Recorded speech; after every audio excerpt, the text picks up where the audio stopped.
Hey everyone. All right, I am back after taking a little hiatus. Here, jumping into Jacques Derrida's Dissemination, which I'm going to cover over 3 parts. I'm going to explain how I'm going to divide them up as I go through here, but a few other things to say. So, in order for me to keep doing this, I think I'm going to try to introduce ads into the podcast. Now, don't fear, if they actually do happen, which is no guarantee, there'll be very few of them. So, it's still a while before that'll actually become a reality, so hang tight, it'll all be fine.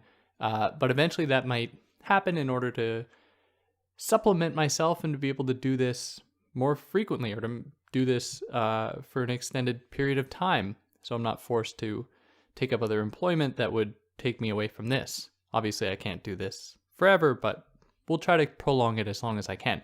Now, before jumping into this text, if you want to follow me anywhere than here, you can find me on Instagram at @theory_and_philosophy, or on Twitter at David Guigno. If you're new here, welcome. Hi, I'm David. I try to explain philosophical texts and ideas in a way to make them accessible to you. So if you're new, like, share, subscribe, tell your friends. Who knows, they might get a kick out of it. If you have a friend who has trouble sleeping at night, I'm sure I can help put them to sleep with my soothing voice. I try not to scream too often to create too many disturbances, but in any case, if you want to help me out, do all those things, tell your friends and family. You can like, share, subscribe. That helps out a lot. If you're listening to this in podcast form on Apple Podcasts or wherever else, you can leave reviews. Any good review will help. You can help me out monetarily via Patreon or PayPal. And yeah, I don't want to keep going on about that stuff. Let's jump into this incredibly difficult text called Dissemination.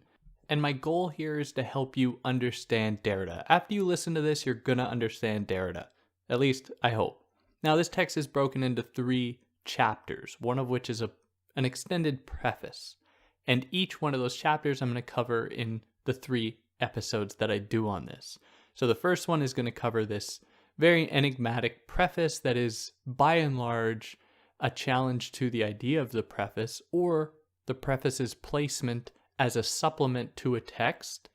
The second part that I do, the second episode, is going to cover the first chapter technically, which is on Plato's Pharmacy, which is probably the one most people are going to be interested in. So you got to wait for that one. And then the third one I do is going to be on the 3rd chapter, titled The Double Session, which really puts into practice what he had developed in the preface here and in the first chapter, and really puts them into practice to understanding the work of Mallarmé specifically, among others.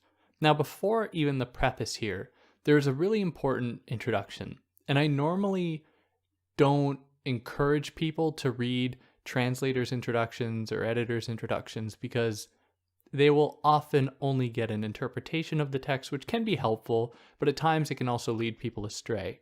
Now, in this case, Barbara Johnson's translation and her introduction here are pretty important, so I'd really recommend you go and read it. That is, if you wanted to jump into this book, because it will be very helpful for you. But one of the central points that I want to take out of this translator's introduction is the way that Johnson here, Barbara Johnson, points to Derrida's play with language. So, as we will come to see throughout the course of this book, Derrida is trying to usurp the authority or the privilege often associated with speech over writing. He's trying to usurp this authority in order to say that there are many openings presented to us through writing, many different possibilities presented to us through writing. And so what we get is a pretty playful demonstration here in Derrida's philosophy. Now, this is difficult to translate. So in Derrida's work, he makes a lot of, or he uses many plays on words, or he plays on words using French words that are homonyms for one another to refer to more than one thing, and that is lost in translation. And Johnson can't do anything about that. At any point in the text where that comes up, she will make a note of it and highlight how the play on words is lost. Now, the reason she brings this up is to show that Derrida is doing more than just describing something. He's very much living it and trying to realize this possibility for writing that has been constantly repressed and oppressed by various mechanisms meant to sequester it in favor of speech. And that puts us here into the first chapter, I dare call it the first chapter, that is titled Outwork Prefacing, in which Derrida wants us to rethink of the role of the preface as something that is meant to act as a supplement to a text.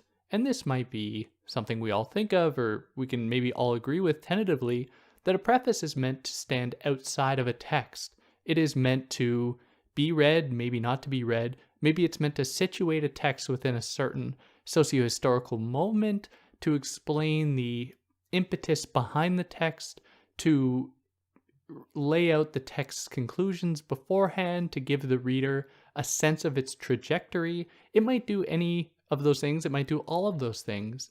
And in the history of philosophy that Derrida points out, this idea of the preface has often been subordinated to the text itself, as though it stands outside of the text. Now, in this book, in Dissemination, this preface, or this outwork prefacing chapter, is the length of a chapter. And this is important because Derrida is trying to imagine the preface as not a supplement to a text, but rather as very much a part of it. Now, as we will go on here, we're going to even problematize this idea of the text, and we're going to problematize this idea of the supplement, or being outside of the text.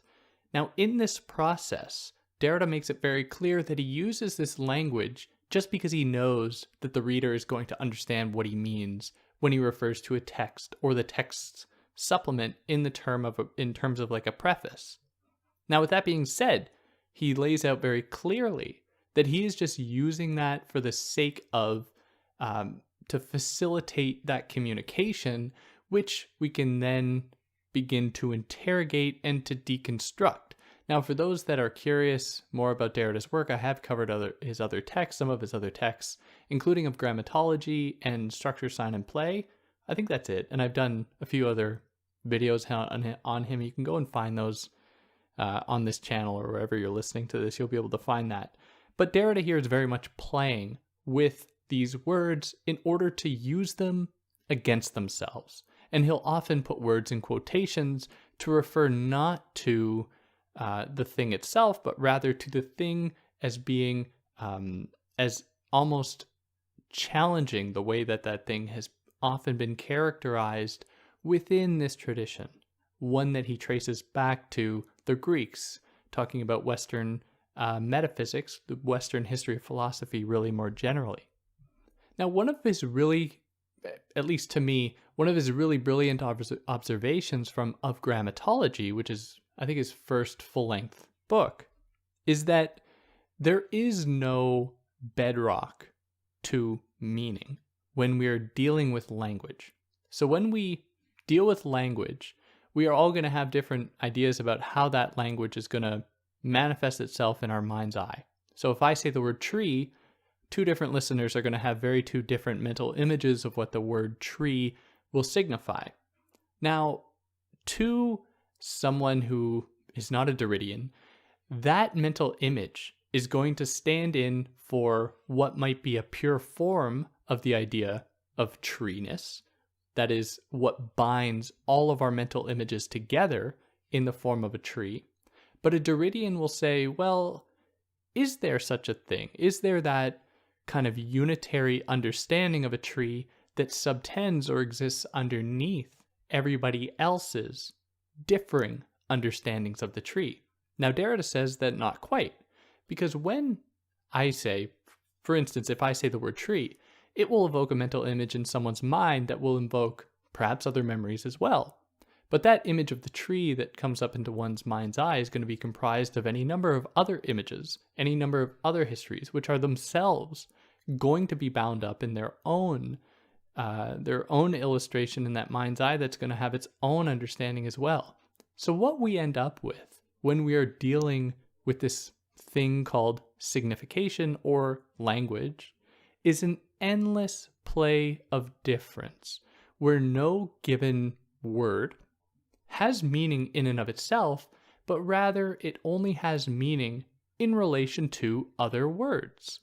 That is, it can only exist within a certain economy of meaning that has been established largely, of course, culturally, socially, historically, has given it some meaning. So the word dog, D-O-G, means virtually nothing anywhere outside of specific contexts. And it only gains its meaning because it is not the word cat, or it is not the word tree, or it is not the word sky, or whatever. So in order for any word to actually point to a mental image or to invoke or evoke a mental image depends as much on what it does not signify as what it does signify in the mind's eye or in our brains. So there is not, and this is really that smart observation from a grammatology, underneath all representation, underneath all language, is not what he calls a transcendental signified that will exist there for everybody if we just dug down deep enough into representation or into language. In fact, all we will ever end up with is more of this chain of signification. So it'll just lead on endlessly to different things that signify, different words that signify others, different symbols that signify others, and so on, ad infinitum, that is forever, pretty much. Now, despite this, what I will say, maybe brazenly, this truth of all representation, that is, there is no real transcendental signified, there is no real truth at the core of it. Despite this, there have been efforts to try and ground a certain realness underneath representation. So, and we're going to talk about this more in the next episode when we look at Plato's pharmacy, but in the case of Plato, there's a belief that underneath writing, so the physical act of writing on a paper, is the possibility of real speech.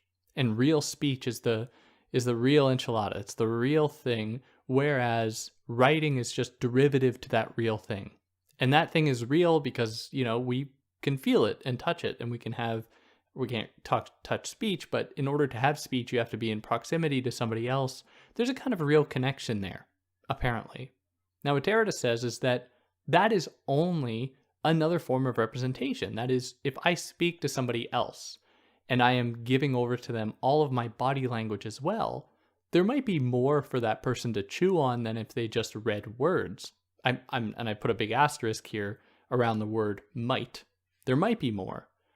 But at the same time, all they are ever getting are just signs. When they hear language, they are just getting signs that they are, in their mind, that they are transforming into mental images, that they are transforming into their own understanding in order to comprehend them. If they see the other person's facial expressions, it's almost like they are reading a text as well. They are reading the text of the person's face. So even speech in this history of philosophy is itself, despite being a thing that has been privileged as a more real, a more original kind of communication against writing, it is itself only another kind of text. It is itself and only another kind of writing. So the history of philosophy being rife with various distinctions, like the distinction between body and soul, between writing and speech, between, insert any number that you can here, between East and West, whatever. So many different of these binary oppositions have been instituted, not necessarily to provide any kind of real distinction between two things, as in the case of like writing and speech that I've just, I think, pretty accurately demonstrated are two sides of the same coin instead of being opposites, so to speak. They are very much similar. Despite that, there have been efforts to try to ground all understanding, or to ground all representation and understanding of that representation into easily digestible categories that can then provide a sense of, security. That underneath the uncertainty of writing is speech. Underneath the uncertainty of, and this is, how often the body is framed, underneath this kind of uncertainty of the body is the certainty of the mind, or the thinking mind. And here we might think of Descartes, for example, where we can't be sure our bodies exist, but we can be sure, because we are in the process of thinking, that the mind exists. And that is the original unitary thing that keeps everything in check. It is that bedrock, that transcendental signified that cannot go away. But we just, in the case of Descartes, we just need to turn to Kant to undo that, where Kant says, but Descartes, the only way you're able to have thinking as a faculty is purely by your having had experiences, bodily experiences in the world. So instead of saying that thinking is the bedrock that it can't go away, Kant comes into the picture and says that, well, it's difficult to really say what necessarily comes first. We really have experience, and we can't just do away with that and say that it is somehow derivative to thought. Experience is very much necessary, and the same with David Hume and so on, but this kind of a tangent here. My point is that the distinctions that have been created between these different binaries have largely been founded upon nothing. Yet within this cultural imagination, within this history, they have been very instrumental in motivating certain privilegings of speech over writing, for example. The idea of discourse, of dialectics, of a meeting between two different minds, at least in the way that Derrida constructs it here in his criticism of Plato and Hegel. In the dialectic being this avenue towards truth, Derrida says, well, surely then the same thing can happen of writing, because anything that comes out of a dialectical interaction can be related to what happens when a reader confronts a written text, and so on. So the very fact that these binaries are constructed without there necessarily being a true difference between them demonstrates the extent to which they always imply their undoing. That is, the logic of speech implies a kind of undoing of writing, and the logic of writing implies an undoing of the logic of speech. And it is deconstruction that implies this and anticipates it to some extent or another.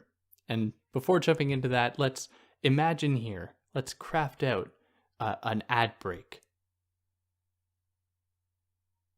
Now, I hope that wasn't too brutal. I have no idea what that, well, yeah, I will know what that would have been because I would have chosen it or permitted it to come on here. There probably would have been nothing, just a little pause. Hopefully that wasn't too jarring. Anyways, and deconstruction. So we're on to deconstruction here. Now, despite the fact that these binary oppositions always imply their own undoing, that is, speech not actually embodying the things that speech is believed to embody, and writing embodying more than it is believed to, than it is believed to embody. Because of that, they always imply their own undoing. They always imply their own deconstruction. Now, this might, to someone listening, they might say, well, so what is Derrida saying then? If these things are always going to deconstruct themselves, what's the point? Why does he have to get involved? Well, this logic can be intensified in just what he's done. That is, in his own philosophy, is really bringing this to the forefront, demonstrating the extent to which these terms are dependent upon one another in order to make either of them tangible. That is, in the history of philosophy, the privileging of speech couldn't happen without the oppression or the repression of writing.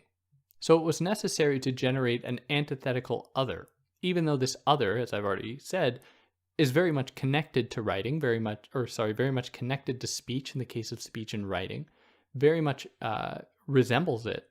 Despite that, there was an effort to try to undermine one in order to proffer up the other, to give a sense of stability, to give a sense of security to various interlocutors. That is, to make them think that they are actually arriving towards truth.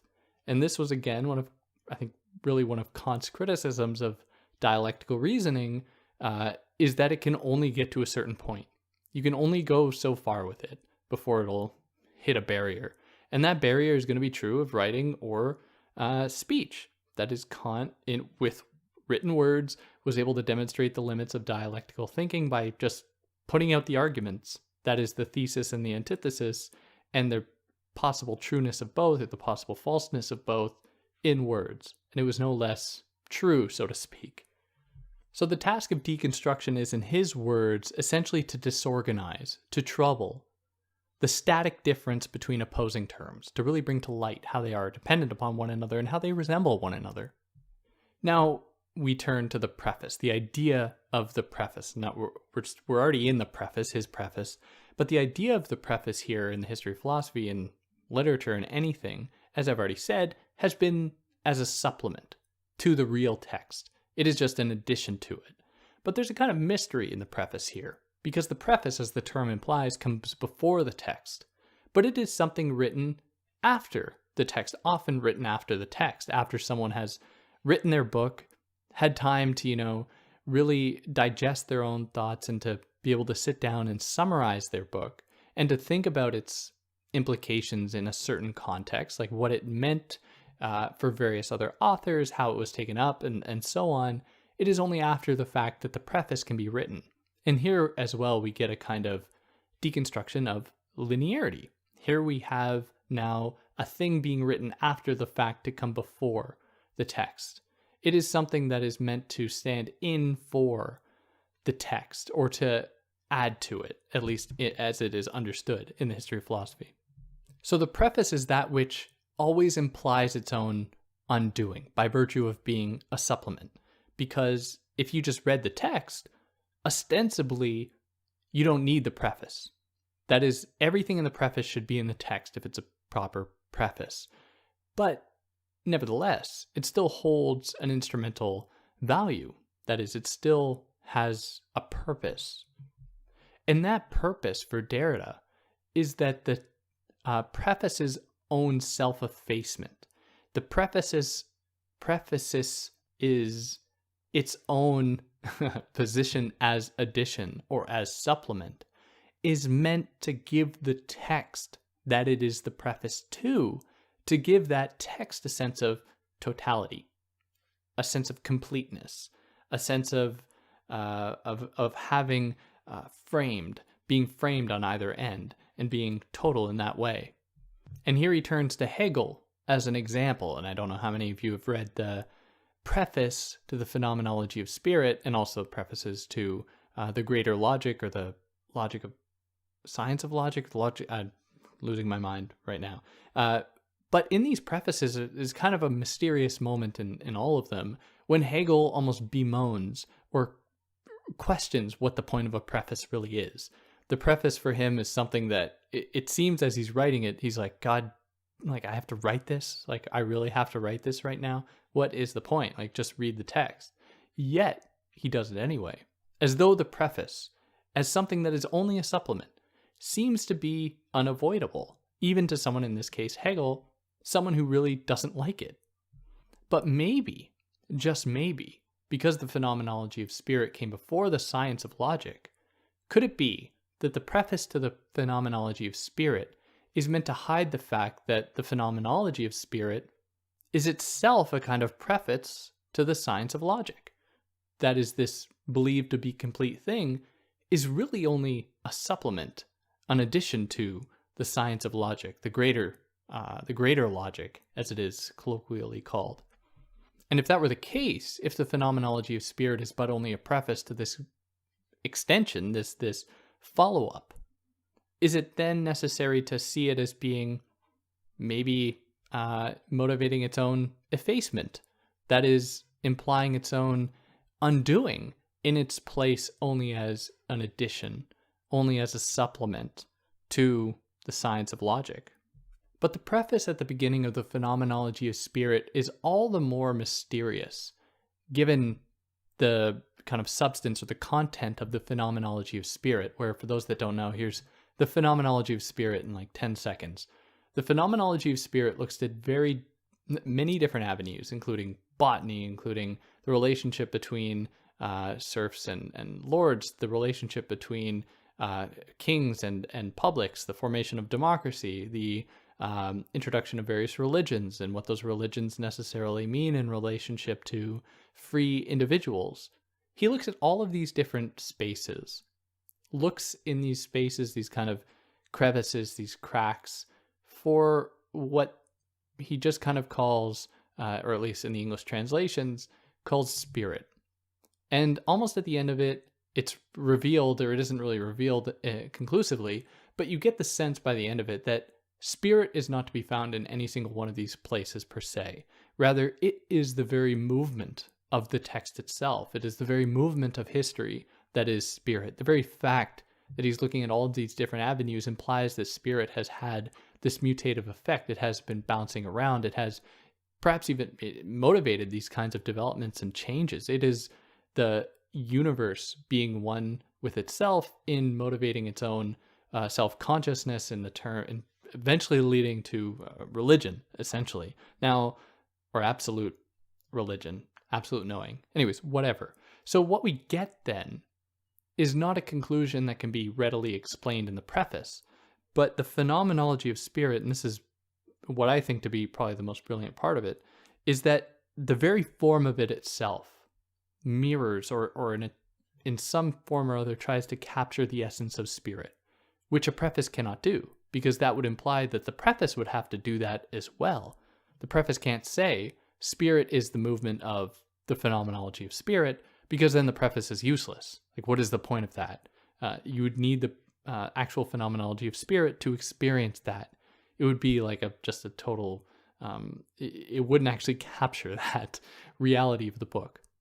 Now, unless, of course, the preface itself was meant to be a part of this movement, it is very much a part of the experience of the phenomenology of spirit. I don't imagine anyone would even think about reading the phenomenology of spirit without reading that preface. And maybe that is in the case of the phenomenology of spirit, with the universe coming into the realization of its own self-consciousness, or of beings coming into relationship with their own self-consciousnesses, and Hegel within the phenomenology of spirit reflecting upon his own place as an author in the preface. Perhaps then the preface is part of the phenomenology. It is not an addition to it. It is very much one with it. And so we must ask, if they are not that different, if they are actually, they resemble one another, if they are part of the same thing, why then the distinction at all? And the distinction is then born out of a desire in the history of philosophy to create these distinctions between the supplement and the real thing, the true core of the thing, in order to give that sense of solidity, in order to give that sense of realness to the real thing. And one of the ways that I like to think about this, and it's kind of a silly example, is in the case of like video games. And if anyone's ever played a video game, you'll understand what I mean. And if you've never played a video game, you'll still understand what I mean. But a video game normally involves what's called the main story. And, you can pursue this main story as much as you like, but you will often be confronted with side stories or side plots or whatever. And you can pursue those if you want.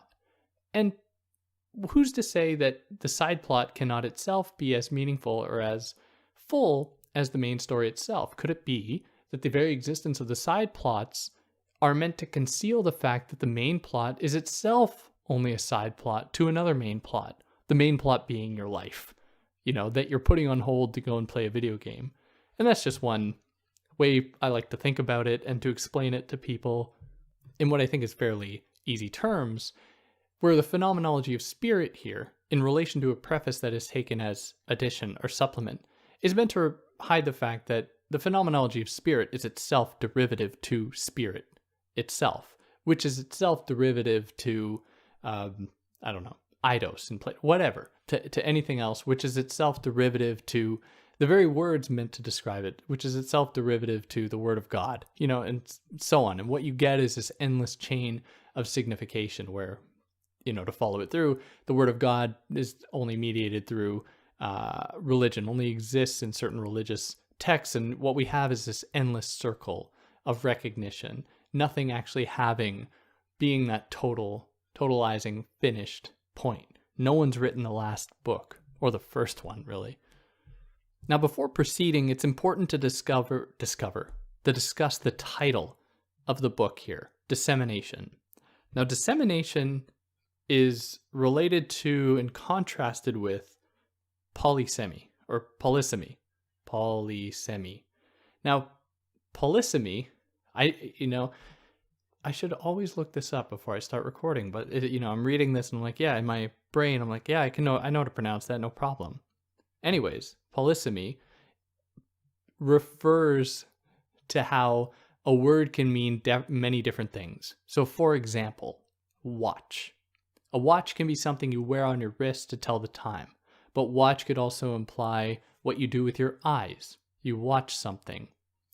And you can be, you can further taxonomize that. Watching can assume very different forms. Watching can be a form of surveillance. It can happen in leisure and so on. That's not really the point. My point is that words can have many different meanings. Now, in the case of polysemy, what you have is all of these meanings essentially being related to a single term that grounds them and gives them a kind of understanding.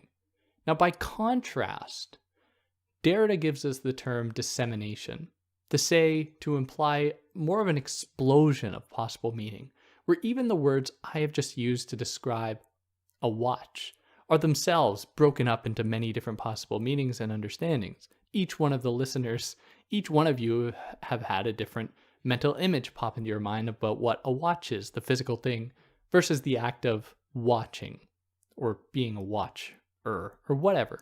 And so what we get there is really the description of the impossibility of grounding meaning in any given word or in language, because it always only refers to other words, to other meanings. Whereas in the case of polysemy, I'm just going to have to laugh every time, it only points to that single word that stands in for many different things. So they do resemble one another. And Derrida isn't trying to necessarily proffer up dissemination as the truth of all things. His point is that the very truth is that this truth is always going to be evading us.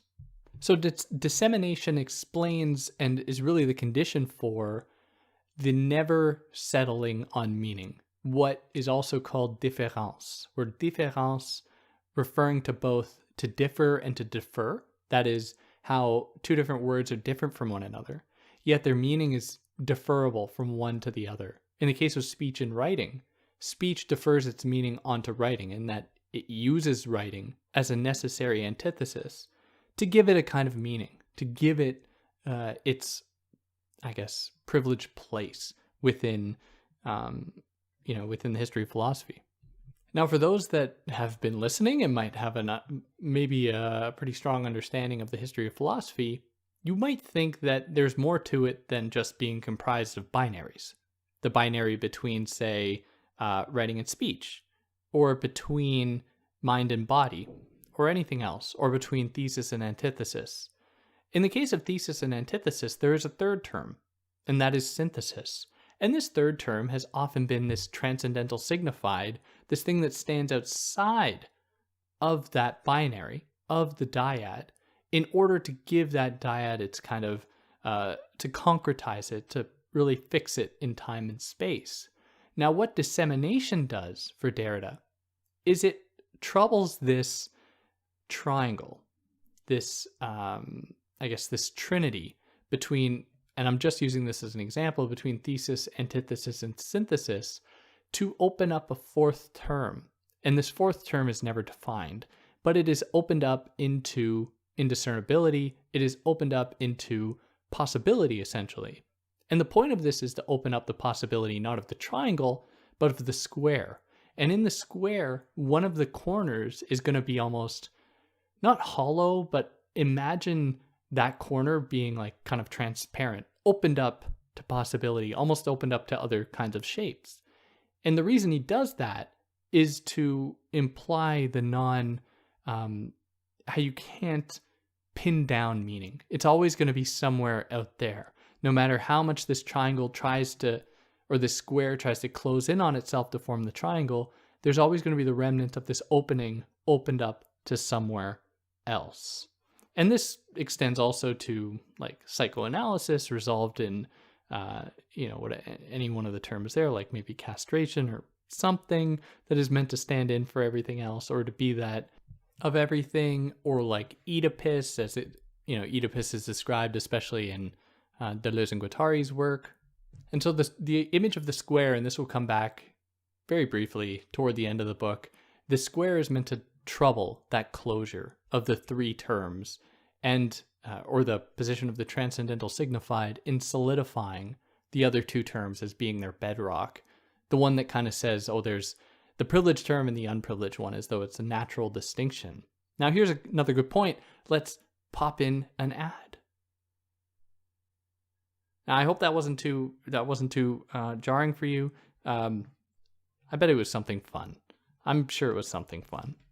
Now, insofar as writing stands outside of speech, or the preface stands outside of the text, insofar as we've demonstrated that, and that in fact there is no outside to the text. And what he means by that is he's not saying that like everything is naturally up for interpretation. What he is saying is that everything is read as text, essentially. There's nothing that is absolutely immediately communicated to us right to our like brains, as though like God just transmitted it to us and just put it into our minds. So he's saying that that is exactly the very nature of being human. If I can say that, it is that always being only confronted with supplement, only being confronted with text. So by saying there's nothing outside of the text, what he is saying is that, like in the case of the phenomenology of spirit, why can't it be that the phenomenology of spirit is itself the preface to the preface? Where in the preface, Hegel has this kind of moment of self-reflection. Perhaps that was necessary because, remember, the preface was written after the phenomenology of spirit. So why can't we understand it in terms of it being the preface to that preface?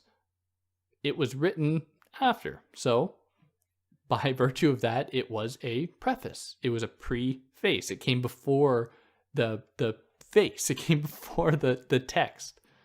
So when he says that everything is text, I think it's important to clarify this. He's not reducing everything to a textual immanence, where suddenly we can just apply the tools we understand about engaging with texts to everything else. His point is that insofar as the text in relation to something like speech implies an outsidedness, or how the preface is seen as an outsidedness, he is saying that the entire possibility of being, or what it means to have interactions, to engage with language, representation, anything, is itself an engagement with outsidedness. There's never an engagement with like pure inside, a pure transcendent thing.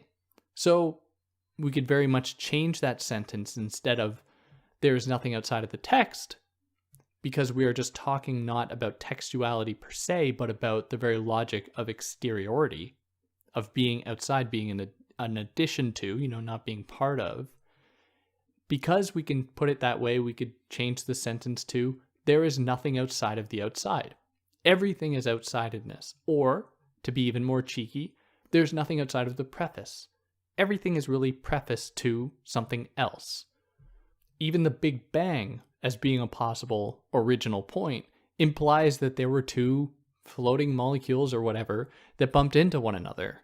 So even before the so-called original point, or the origin of the universe, had to have been something to which that meeting of these two things that collided and produced the Big Bang, that is only a supplement. It is only an outside of those two original cells floating around, or whatever it is. I don't know. Someone explained to me how I misunderstood the Big Bang. I think the point still stands, but in any case, that's that. So dissemination grasps, that is the term, not the book does this, but in any case, the term recognizes everything as being outside. That is always exterior to itself and to any opposites of it or anything else. It is in accordance with, or understands in Derrida's words here, the underivable repetition, the duplicity with nothing coming before it. So to engage with dissemination is to do away with what he calls a reassuring outside, a thing that can ground a text, to give the text maybe a history, a politics, or like a sexuality, to say that, we can understand this text because of X, Y, and Z factors, which is where I think so many people seriously mischaracterize Derrida, saying like, he's just opening up text to any kind of interpretation you want. You can just bring along your own history, or you're just trying to diagnose texts to say that, this is produced because of these sociocultural factors or whatever. Derrida is not saying that. In fact, Derrida is saying that that is going to greatly limit our understanding of what textuality is in a more abstract term. He's not talking about like individual texts, even though he'll go on to do that. He's not trying to diagnose them and to understand why certain words are said. He is talking about the very play of words themselves in a much more abstract way. And we could think of this as well, like the very nature of textuality being, or this nature of outsidedness being our nature or our non-nature, to really be kind of Derridian about it. We look at it through like the Christian tradition, where Christianity, or at least some strands of Christianity, viewed nature as being a book. It was a book to understand God's divine intelligence, or God's intelligent design, I should say. Now, that wasn't enough. In order to actually have the Word of God, then there needed to be produced on text or in text something like the Bible, which is, being part of Logos, or really demonstrating Logos, which translates kind of literally to the Word of God as a true full-fledged speech. It could only be represented through text, through the written word, not through speech, which really challenges the idea of the privileging of speech over like writing in that case. And even in Hegel, he kind of sought to do something similar with his encyclopedia as a way to like clarify the texts that should really stand on their own, as a way to add to his text, but that is nevertheless extremely necessary. Where the encyclopedia, as an extension of the greater logic of the phenomenology of spirit, actually completes that system, at least ostensibly. And in the case of the Bible completes the book of nature, but it is itself just a book, which, all Derrida is doing is being kind of coy and disturbing these privileges. And that more or less covers this preface. As you have probably gathered so far, given its length, it wasn't really a preface. It was very much a meditation on the nature of the preface. And I think Derrida tried to realize his own project, that is what he was describing, by making the preface part of the text here. Very much necessary. But of course, someone who knows this stuff real well would say, oh, well, these are 3 essays in this book written at different times. Maybe the connection between them is tenuous at best, which I would agree with. But I think that even contributes to undoing the very understanding we might have of a book, where these 3 texts written at 3 different times can come together to comprise a book. It's almost like 3 exterior things coming together to comprise that believed interior thing, that full-bodied text, which then is undone and revealed to be itself textual, revealed to be itself an outside, a supplement, and so on. And yeah, I hope that you're able to get something out of that. I know that most people will be interested in the next episode talking about Plato's Pharmacy, and just hold on, we'll get there. And yeah, if you like what I did, like, share, subscribe, tell your friends. Who knows, they might get a kick out of it. And yeah, catch you next time. Take care.